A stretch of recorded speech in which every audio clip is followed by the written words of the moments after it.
நாம் தமிழர் கட்சி ரொம்ப போராடிட்டு இருக்காங்க. அவங்களோட அடையாளத்தை நிலைநிறுத்துறதுக்கு ஒரு 80% வாய்ப்பு இருக்குது. இன்னமும் கொஞ்சம் உழைச்சாங்கன்னா கண்டிப்பாக பாராளுமன்றம் நாம் தமிழர் கட்சி மூலிமா செல்றதுக்கு வாய்ப்பு இருக்குது. யாரெல்லாம் ஈழத்தமிழர்களோட வாழ்க்கையில் விளையாடினாங்களோ, யாரெல்லாம் ஈழத்தமிழர் அழிவுக்கு உதவி செஞ்சாங்களோ அவங்களோட அழிவுங்கிறது எழுதப்பட்டவங்க. சீமானும் விஜயும் 2 பேரும் சேர்ந்து இருந்தாங்கன்னா தமிழ்நாட்டில் அடுத்தது பார்த்தீங்கன்னா 2வது மிகப்பெரிய கட்சியாவோ மிகப்பெரிய தமிழ்நாட்டில் ஒரு சக்தியாவோ நாம் தமிழர் கட்சி கண்டிப்பாக அவங்க ஒரு அசைக்க முடியாத சக்தியாக இருப்பாங்க.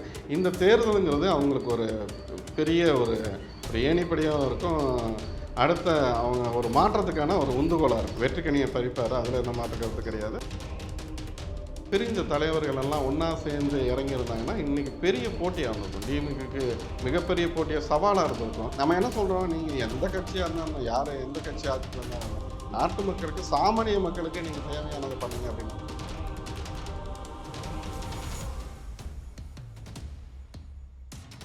நாம் தமிழர் கட்சியின் ஒளிவாங்கி மை சின்னம் பதித்த சீருடைகள், தொப்பிகள், துண்டுகள், புலி சின்னம் பதித்த கட்சி கொடிகள் ஆகியவை மொத்தமாகவும் சில்லறையாகவும் கிடைக்கும். தொடர்புக்கு 93 64 64 56 88. இது நத்தம் சிவசங்கரனின் சொந்த நிறுவனமாகும். தாய் தமிழ் உறவுகள் ஆதரவு தருக. லகரம் நேயர்களுக்கு வணக்கம். இன்று நம்மோடு சிறப்பு நேர்காணலில் இணைந்திருப்பவர் வராகி சித்தர் அவர்கள். வணக்கம். வணக்கம். ஆன்மீக நாடு அனைத்து அன்பர்களுக்கும் வராகி அணியை ஆசைப்படுது. வணக்கம். இப்போ அரசியல் களம் பரபரப்பாக இருக்குது. தேர்தல் பிரச்சாரம் எல்லாமே முடிய போகுது. தேர்தல் இன்னும் ஒரு 2 நாளில் வரப்போகுது. மக்கள் கருத்து அப்படின்னு சொல்லிட்டு பல வகையான கருத்து கணிப்புகள் எல்லாமே இப்போ வெளியே வந்துக்கிட்டு இருக்குது. அந்த வகையில் இன்றைக்கி நம்ம ஆன்மீக ரீதியான ஒரு கருத்து கேட்கலாம்னு சொல்லிட்டு தான் இந்த நிகழ்ச்சி. இப்போது ஜாதக ரீதியாகவும் ஆன்மீக ரீதியாகவும் மத்திய அளவில் எந்த கட்சிக்கு சாதகமான ஒரு சூழ்நிலை இருக்குது ஆன்மீக ரீதியாக?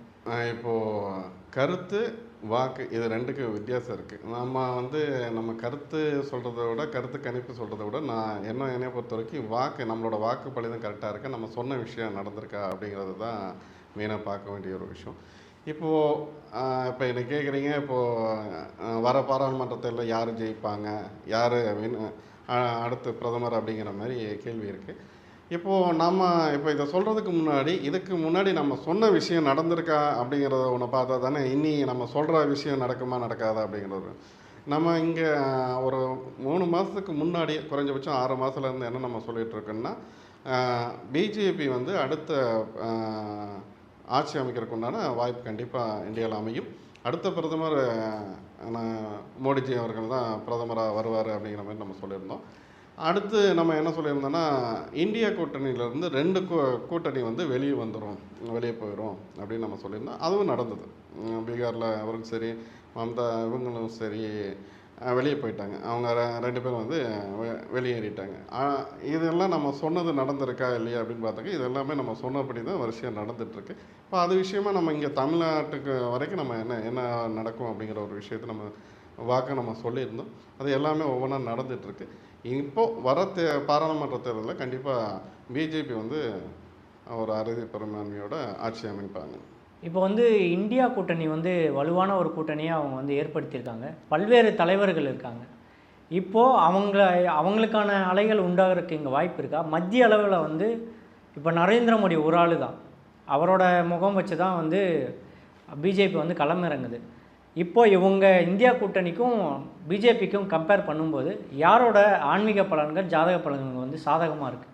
இப்போ ஆன்மீக பலம்ங்கிறதுன்னு பார்த்தாக்கா நம்ம மோடிஜி அவரோட இதுதான் கொஞ்சம் நல்ல ஹை லெவலில் இருக்குது. அவர் ராகுல் காந்தி பொறுத்தவரைக்கும் கொஞ்சம் வீக்காக தான் இருக்குது. அதுதான் விஷயம். இப்போ அவருக்கு ஆப்போசிட்டாக இன்னும் பவர்ஃபுல்லான ஒரு லீடராக இப்போ மோடிஜிக்கு இவர் கிழக்கிலிருந்து வந்தவர், இவருக்கு நேர் எதிராக இவருக்கு எதிராக சண்டை செய்கிறதுக்கு ஒரு பலமான ஒரு ஆள் யாருன்னு பார்த்தாக்கா மம்தா பானர்ஜி. அவங்க ஒரு இந்தியா லெவலில் பேசும்போது ஒரு தெரிஞ்ச தலைவர். நம்ம ஜெயலலிதா மாதிரி ஒரு கம்பீரமான ஆள். இவங்க அவங்கள முன்னிறுத்தி கொஞ்சம் காய் நகர்த்திருந்தாங்கன்னா இன்னும் கொஞ்சம் நல்லா இருந்திருக்கும்.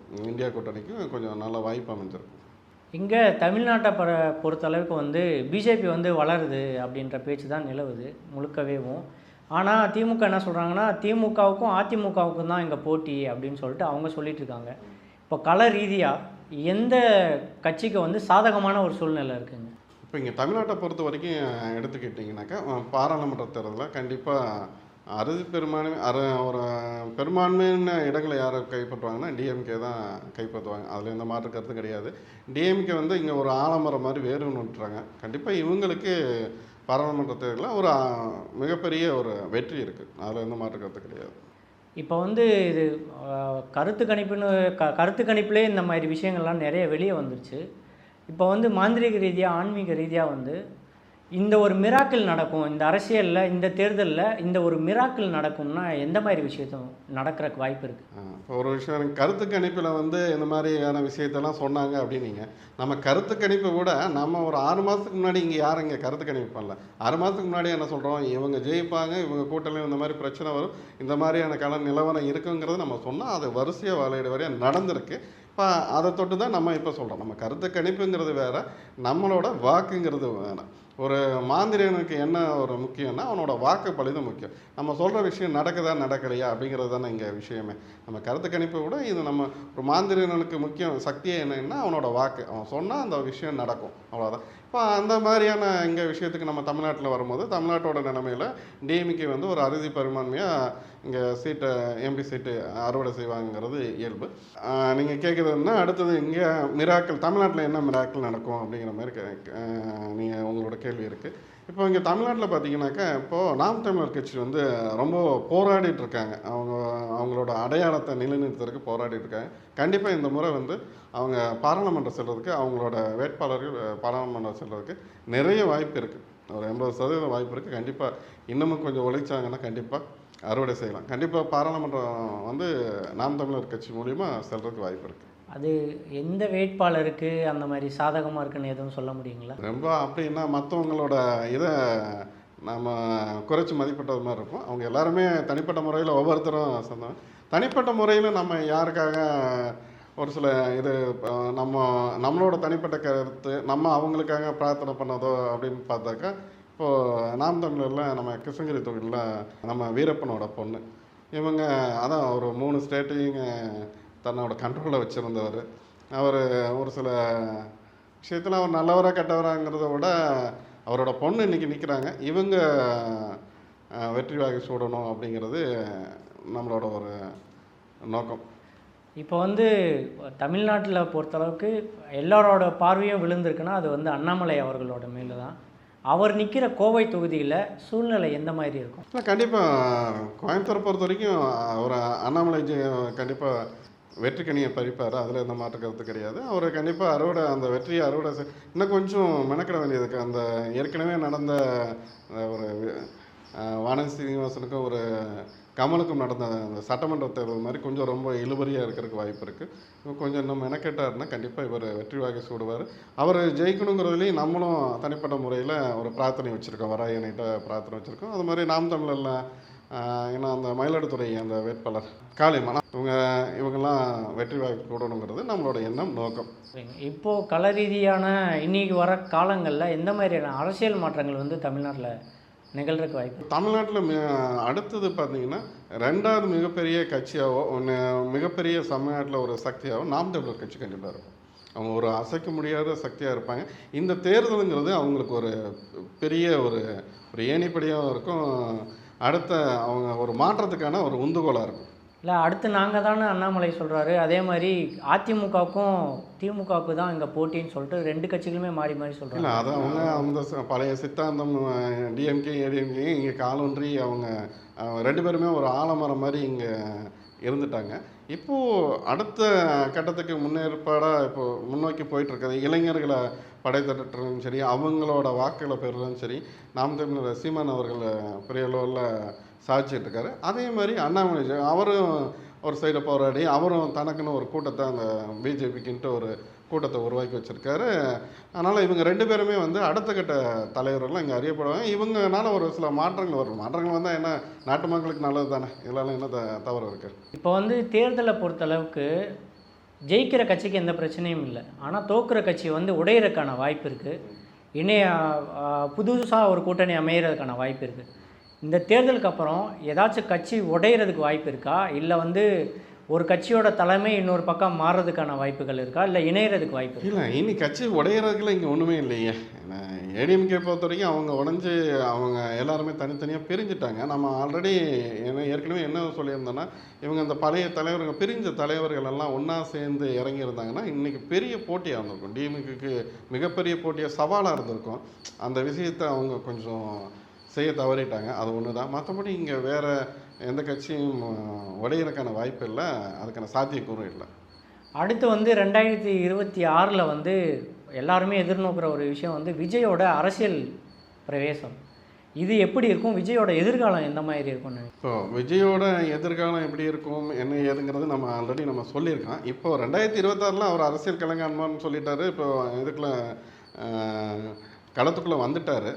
அது அப்படியே இருக்கட்டும். அதை நம்ம இப்போ இந்த தேர்தலுக்கு இப்போ நம்ம பேச வேண்டாம். அது தனிப்பட்ட முறையில் இன்னொரு டைம் நம்ம பேசுவோம். ஏன்னா இங்கே இந்த வெற்றி தோல்விங்கிற ஒரு விஷயத்தில் அது இதாக இருக்கும். இப்போது அவர் என்னென்னா, நம்ம முன்னாடி என்ன வைத்த ஒரு கோரிக்கை என்ன, இதை நீங்கள் செய்யுங்க, நம்ம மெனக்கட்டது என்ன ஒரு விஷயம்னா, சீமானும் இவர் விஜயும் 2 பேரும் சேர்ந்து இருந்தாங்கன்னா ஒரு மிகப்பெரிய மாற்றத்தை கொடுக்கலாம், ஒரு புரட்சியை கொடுக்கலாம்.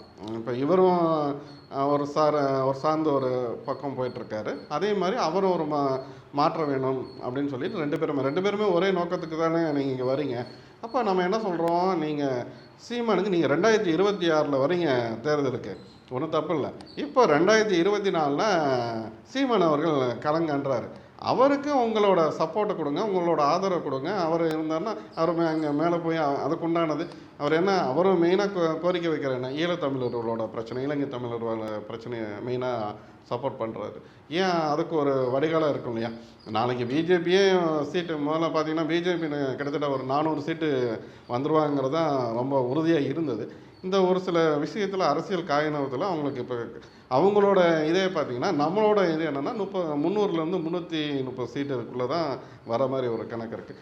சப்போஸ் நாளைக்கு தொங்கு பாராளுமன்றமே வருது அப்படின்னாக்கா இவங்க ஒரு குறிப்பிட்ட அளவில் நாம் தமிழர் இருந்தாங்கன்னா கண்டிப்பாக நாளைக்கு ஆதரவு தெரிவிக்கலாம். நமக்கு தமிழ்நாட்டுக்கு தேவையான தேவைகளை பூர்த்தி செய்துக்கலாம். நாளைக்கு இலங்கை தமிழர்களுக்கு அவங்களுக்கு உண்டான மறுவாழ்வுக்கு என்ன தேவையோ இதெல்லாம் செய்யலாம் இல்லையா? இதுக்கு சப்போர்ட்டாக இப்போ நான் சீமான் இருந்தார்னா அவருக்கு ஆதரவு நீங்கள் தெரிவிச்சுன்னா நீங்கள் 2026 கணக்கு காண போகிறீங்க. உங்களோட அரசியல் நகர்வில் வெற்றி தோல்விங்கிறது இங்கேயே நீங்கள் அறுவடை செஞ்சிடலாம்ல இவருக்கு. இப்போ அது நம்ம ஏற்கனவே முன் வச்சுருந்தோம். இப்போ அதை சார்ந்து இப்போ அவர் நேற்று அதான் வலைதளங்களில் அவர் பாட்டு இது பண்ணி சீமானுக்கு ஆதரவு தெரிவித்தோம். கண்டிப்பாக நம்ம நினச்சதான் நடந்திருக்கு. கண்டிப்பாக அவரோட ஆதரவு சீமானுக்கு இருக்கும். ஏன்னா நிறைய நேரம் வந்து சீமான் வந்து விஜய்காண்டி சப்போர்ட் பண்ணியிருக்காரு.